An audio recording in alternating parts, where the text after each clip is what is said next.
Hey everyone, and welcome to my bookshelf. This is the channel where we take our love for books, mix it with a little bit of AI, and share the biggest insights from some truly impactful, best-selling authors.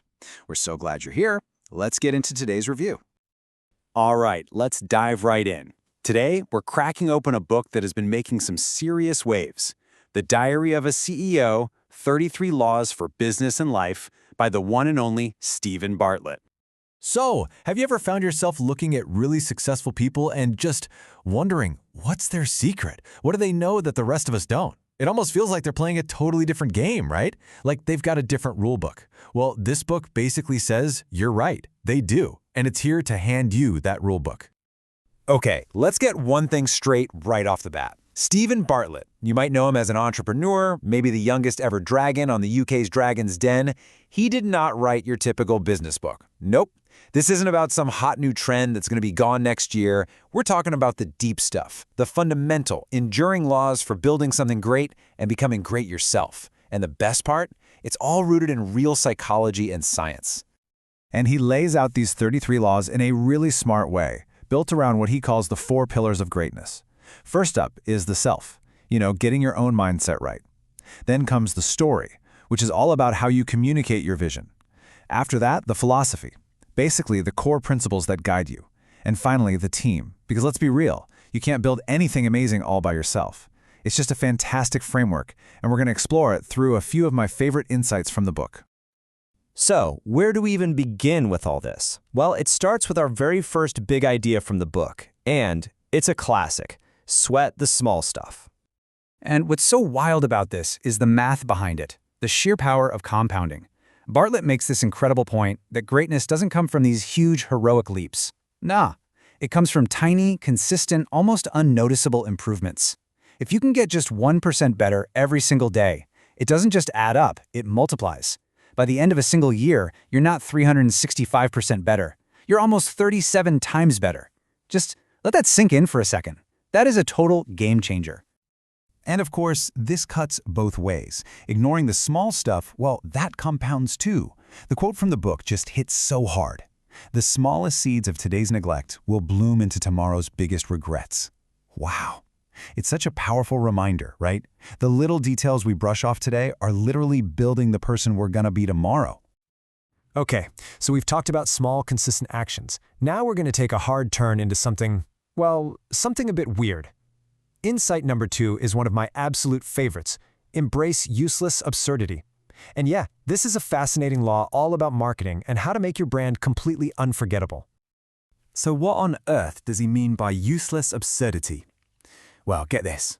When Bartlett was building his first company, before they even had proper desks, he dropped £13,000 on a giant slide for the office. I mean, that's nuts, right? And this isn't just some crazy startup thing.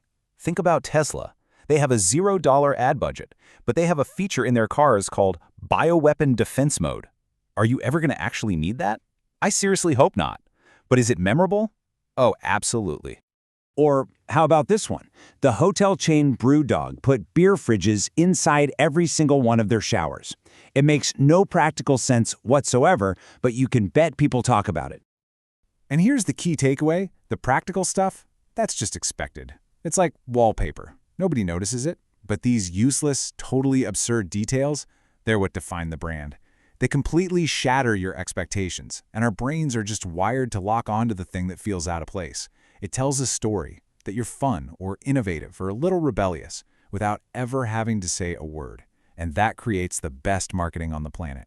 People talking to other people. Okay, let's bring it back to the practical world for a minute. Our third and final insight is an incredible tool for planning and, more importantly, for avoiding total disaster. It's called the pre-mortem method. So instead of the usual what could go wrong meeting, this thing flips the whole script. You get your team in a room before a project even kicks off, and you tell them, okay, everyone, imagine it's a year from now, and this project was a complete and utter failure, a catastrophe. Then you have everyone, on their own, write down every single reason they can think of for why it failed. You share those reasons, and boom, you just uncovered all these hidden risks you can now plan for. It's such a smart way to use negative thinking to get a positive result. So after digging into these really powerful ideas, what's our final verdict on the book? Let's break down what we liked and maybe what you should keep in mind. Okay, so what we absolutely love are the actionable frameworks, like that pre-mortem method. These are tools you can literally start using tomorrow. And Bartlett is just a fantastic storyteller, which makes it all stick. Now, on the flip side, if you've been in leadership for a while, some of these concepts might ring a bell. You know, ideas like Kaizen or habit loops. They're not brand new. But I think the real magic here is in how Bartlett pulls it all together. He gives these timeless ideas a fresh, modern spin that really speaks to a new generation of leaders. All right, so the million-dollar question, should you read this book? Let's talk about who's going to get the most out of it. Honestly, this is a killer read for pretty much anyone with ambition. If you're an entrepreneur, if you're a professional trying to get that extra edge, a leader building out a team, or really, just anyone who wants to understand the deep-down mechanics of what makes people successful, this book is for you. It's just jam-packed with these practical psych tools you can use in your career and your personal life. And that brings us full circle, right back to where we started. So I want to leave you with a question, inspired by that very first insight we talked about. What is the one small thing, just one, that you could improve by 1% today? Don't overthink it, just pick something. Because, as we've learned, the real power isn't in the action, it's in the consistency. So if this sounds like a book you'd want to dive into, we've put all the links for it down below. And hey, if you use one of those links, it's a huge help to the channel and it doesn't cost you a single extra cent. We really appreciate all your support. Thanks so much for tuning in, and we'll catch you on the next one.